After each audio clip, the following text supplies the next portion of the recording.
فإذا بي، واسمحوا لي أن أقولها بصدق، عشرات من السنين وأنا على مقعد الدراسة لا أسمعها من أستاذ لي أن يوم عاشوراء كانت فيه مأساة الأمة الإسلامية.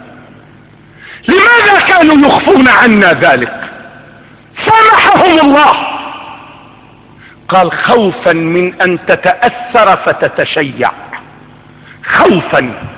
هل تخبأ الحقائق خوفا من المذاهب؟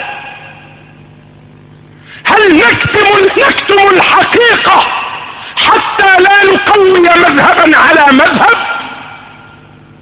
دعونا من ذلك أيها السادة.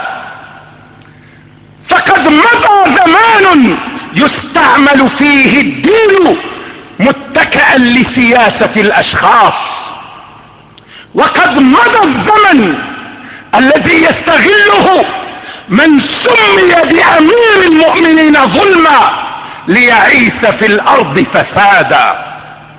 فما أمير المؤمنين إلا رجل أقام ميزان الحق عليه أولا، ووزن نفسه بالشريعة ثانيا، ووضع ميزان الإسلام عليه وعلى أسرته ثالثا، فهذا أمير المؤمنين. أما أن يكون أميرا ببيعة تؤخذ قهرا أو بانتخاب يؤخذ تزويرا ورشوة، فهذا ليس أميرا لأحد، إنما هو أمير هواه ونفسه وشهواته. حقيقة يجب أن أعلنها،